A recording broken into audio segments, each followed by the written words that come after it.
welcome back to another video of H&HExpress model nscale trains. Today I'm gonna start a new series called Building the Shadow Station. So let's go to it and I will show you what I did so far. So here you see the area where the shadow station will be. And I still need to determine how many tracks I would like to put on there. What I do know is my longest train is just under 80 centimeters, which is 31.5 inches. So I need to have a 31.5 inch or 80 centimeters track available to store that train. So what I did, I put here a line which provides me the curve here,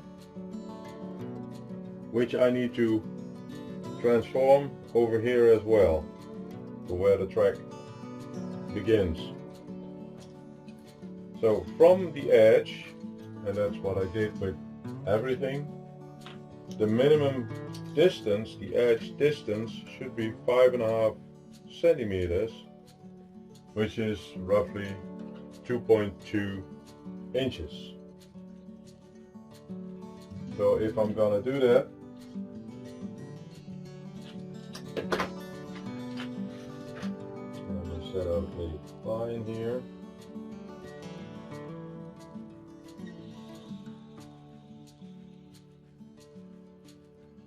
So this would be my track position. So that is the outer track.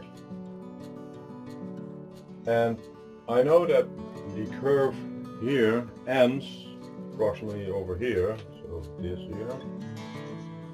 So I made a line here that will be here. So from this point off, I need to measure 80 centimeters or 31.5 inches so that I can store my longest train. So that would be around here. I hope you can see it. So that would be over there.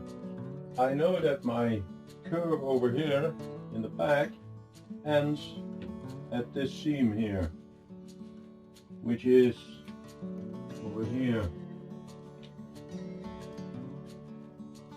That to make this curve also nice. The same as over here. So this would be the maximum length,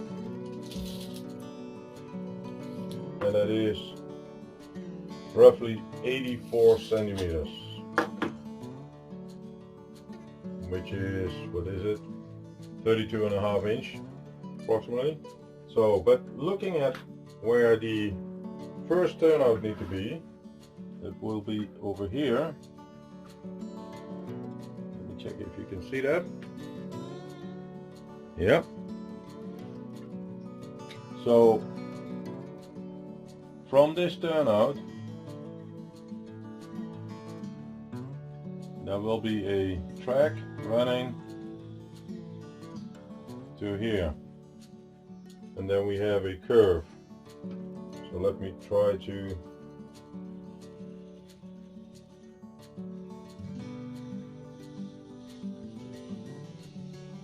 curve.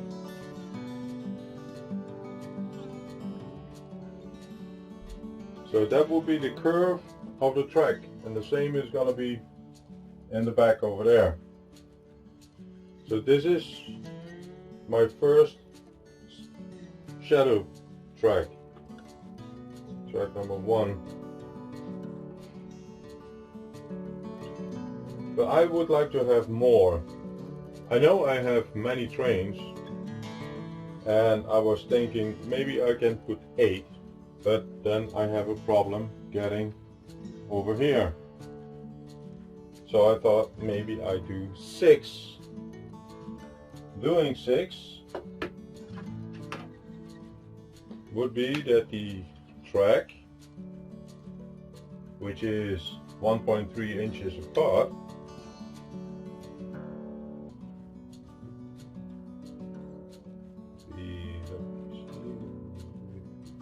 there.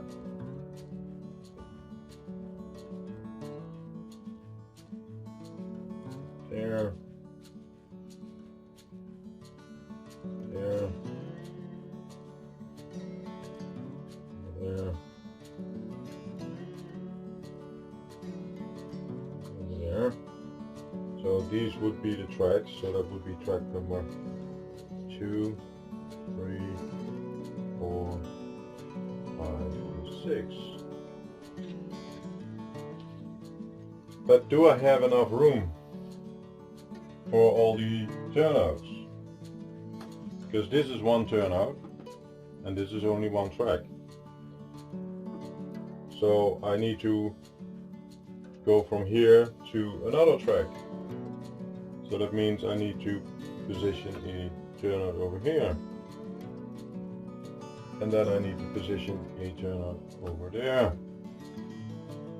Well, this curve over here, if I position it over here, will land approximately here. So outside this area. Or I need to put this in a corner, but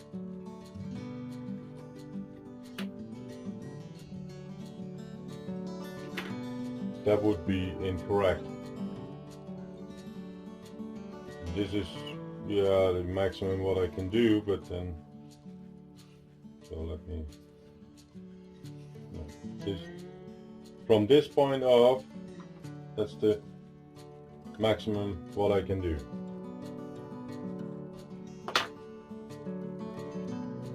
Or I need to split it again over here.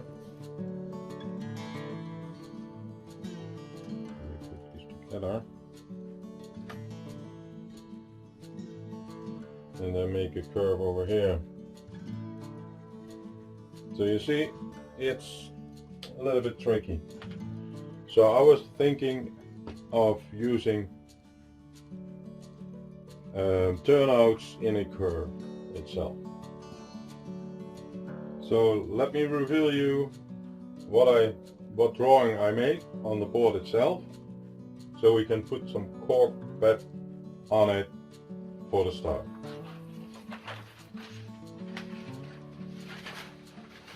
So here you see that I still have 6 tracks, but it's going to be 4 tracks maximum.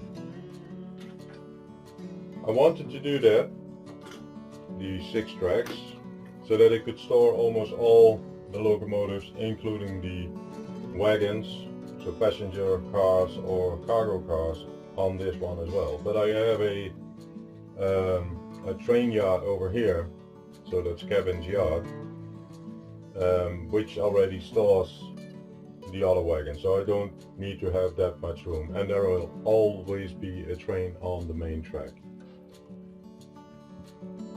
So as mentioned, the turnout would be here, and I'm gonna get some curved turnouts over here, because I was thinking at first I'm gonna put a turnout over here, then I can swing it to this area over here. But that means that the area where the train is, which is about here, and let me put this one down here as well, which is over there. That area is now 63 centimeters, which is 24.8 inches.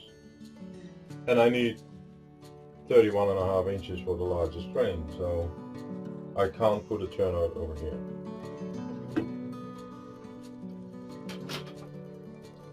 So, but let me put the first cork bed on here, on this area, and then we will continue.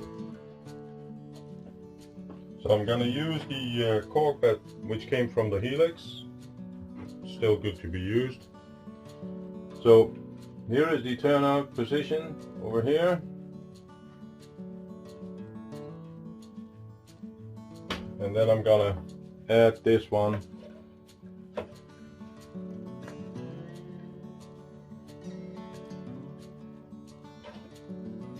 So let's do that.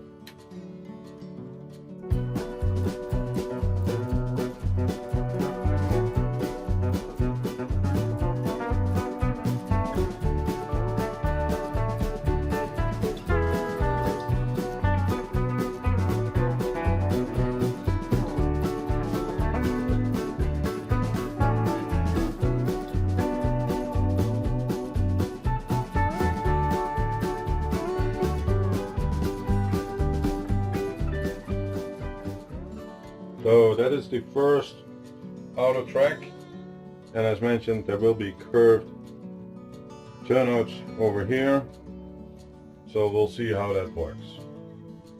So I will make the outer loop off camera and I will return. So the first cork bed for the outer track is finished. I will let this dry, and in the next video I'm gonna put some track on it, and I'm gonna put that turnout over there into the track, and then I'm gonna put power on this track just by a regular transformer. So it's gonna be an isolated track just to see if everything is connected correctly. The isolation tracks will be around this area because of the turnouts, which will be here, but that will be in later videos. So if you like this video, please give it a thumbs up. If you want to see more of these videos, please consider to subscribe to my channel, and I will see you in a next video. Thank you and goodbye.